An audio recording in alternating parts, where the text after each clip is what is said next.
Bismillahirrahmanirrahim. Assalamualaikum warahmatullahi wabarakatuh. Sahabat yang beriman, beberapa hadis Rasulullah SAW yang mengabarkan tentang wanita akhir zaman.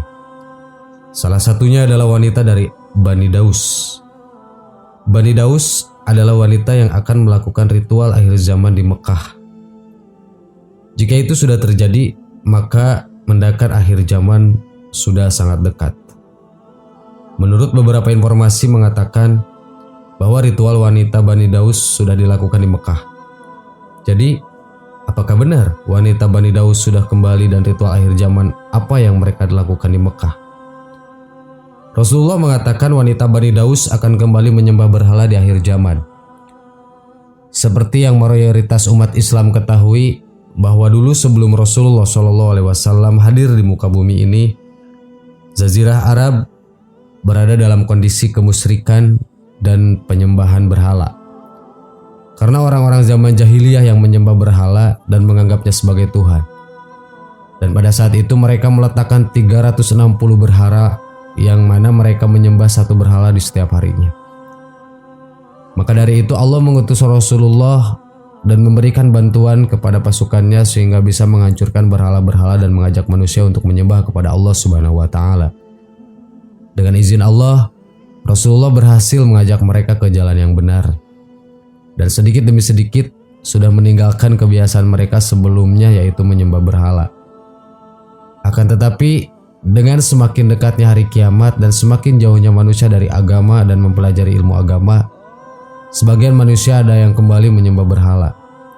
Fenomena ini menjadi salah satu pertanda akan datangnya hari kiamat. Dari Sayyidina Abu Hurairah radhiyallahu an menyebutkan bahwa Rasulullah SAW bersabda bahwa hari kiamat tidak akan terjadi hingga bokong wanita-wanita Bani Daus bergoyang di hadapan berhala Zulkulasah. Hadis riwayat Bukhari. Zulkulasah sendiri merupakan nama patung berhala atau sebuah kuil pada zaman jahiliyah yang disembah Bani Daus sebelum masuknya Islam. Sedangkan maksud dari hadis Rasulullah tadi adalah kelak menjelang hari kiamat, para wanita Bani Daus akan kembali bergoyang-goyang mengelilingi berhala Zulkulasah. Mereka kembali kafir dan menyembah berhala. Dalam hadis Sahih Al-Bukhari terdapat satu riwayat dari Sayyidina Jarir bin Abdullah, yaitu seorang sahabat yang mengatakan, Rasulullah SAW pernah berkata kepadaku, "Wahai Jarir, bisakah kamu membuatku senang dengan menyerang Zulkulasah?" Lalu aku menjawab, "Tentu ya Rasulullah." Maka aku pun segera berangkat dengan pasukan berkuda berjumlah 150 prajurit suku Ahmas. Hadis riwayat Bukhari. Riwayat hadis ini juga menambahkan bahwa Sayyidina Jarir bin Abdullah kemudian mendatangi tempat yang disebut mereka sebagai Ka'bah Yamaniyah, lalu menghancurkan dan membakarnya.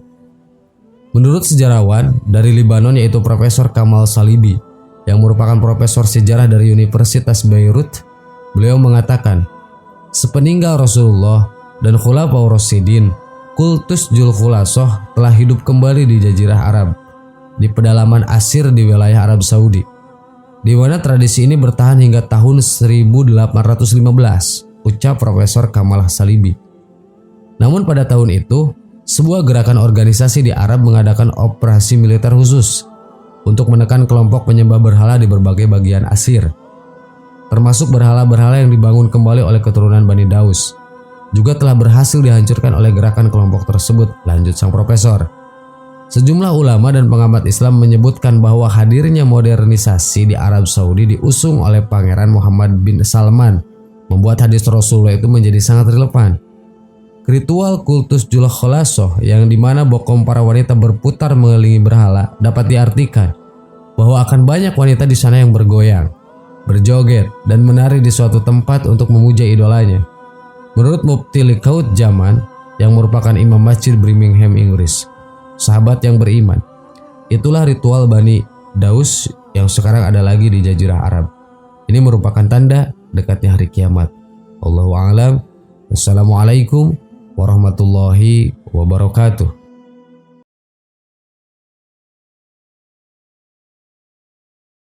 Bismillahirrahmanirrahim. Assalamualaikum warahmatullahi wabarakatuh. Sahabat yang beriman, neraka merupakan tempat bagi manusia menjalani hukuman atas perbuatan buruknya selama hidup di dunia. Dalam sebuah riwayat, Nabi Muhammad SAW pernah melakukan perjalanan ke neraka saat Isra Mi'raj, menceritakan bahwa tempat ini banyak dihuni oleh kaum wanita.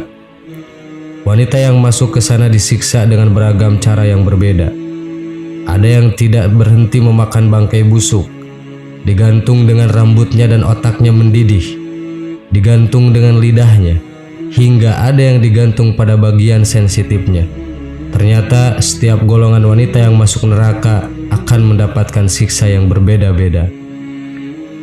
Rasulullah SAW menjelaskan bahwa 4 golongan tersebut melakukan perbuatan dosa yang berbeda selama menjalani hidup di dunia. Ternyata dosa-dosa tersebut seolah menjadi hal biasa dilakukan oleh wanita pada era kini. Siapa saja 4 golongan wanita calon penghuni neraka dan seperti apa dosa yang dilakukan? Berikut rangkumannya. 1. Wanita yang kufur terhadap suami.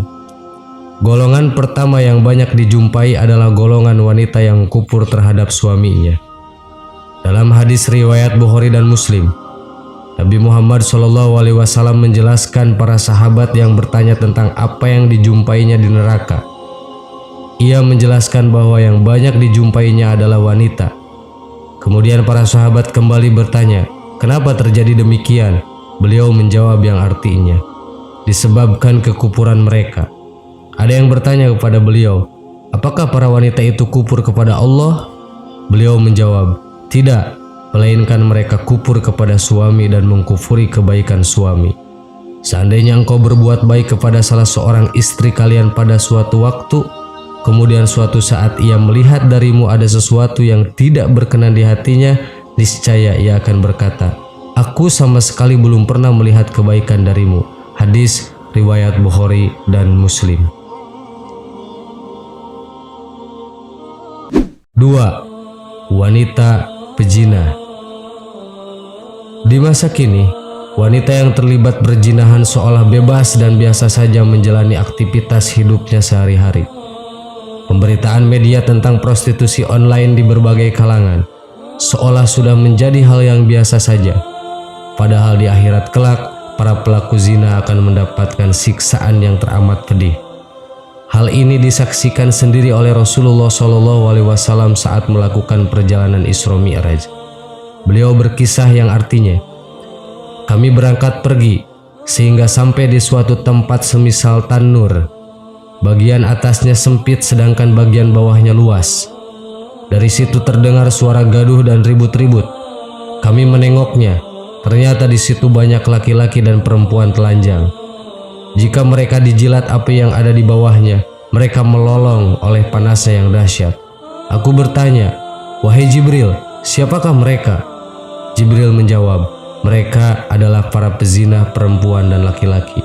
Itulah azab bagi mereka sampai tibanya hari kiamat." Diriwayatkan Al-Bukhari, Ibnu Hibban, At-Tabrani, dan Ahmad dalam hadis panjang dari Samurah. 3. Wanita yang suka gosip. Hal ini juga sudah menjadi kebiasaan wanita masa kini, bahkan disahkan oleh media dalam konteks berita infotainment, sehingga menjadi hal biasa yang menjadi konsumsi publik. Bahkan tidak ada pertemuan tanpa bergosip terlebih dahulu. Ternyata hal yang kita anggap biasa ini amat berat siksaannya di neraka kelak. Dalam sirah atau kisah Nabawiyah karya Syekh Muhammad Ali As-Salabi diterangkan, Rasulullah SAW Isra Mi'raj diperlihatkan para penggibah disiksa di neraka dengan memakan bangkai-bangkai busuk manusia. Sesungguhnya orang-orang yang ingin agar berita perbuatan yang amat keji itu tersiar di kalangan orang-orang yang beriman, bagi mereka azab yang pedih di dunia dan di akhirat, dan Allah mengetahui sedang kamu tidak mengetahui. Quran Surat An-Nur ayat 19. 4. Wanita yang suka ikhtilat. Wanita yang suka ihtilat maksudnya adalah wanita yang suka memasuki tempat tinggal lingkungan laki-laki. Hal ini juga merupakan hal biasa yang terjadi pada era kini. Padahal Nabi Muhammad SAW menceritakan bahwa golongan ini disiksa di neraka dengan digantung di bagian payudaranya. Sahabat yang beriman, tidak terbayangkan bagaimana pedihnya siksaan yang akan para wanita terima jika para wanita termasuk dalam salah satu golongan ini. Tentu saja masih banyak golongan lainnya yang masuk neraka. Namun, tidak semuanya dijelaskan dalam hadis dan sirah nabawiyah. Semoga kita semua bisa mengambil pelajaran yang berharga dari sini. Dan semoga kita senantiasa mendekatkan diri kepada Allah agar kita selalu dalam naungannya. Amin. Wallahu a'lam. Assalamualaikum warahmatullahi wabarakatuh.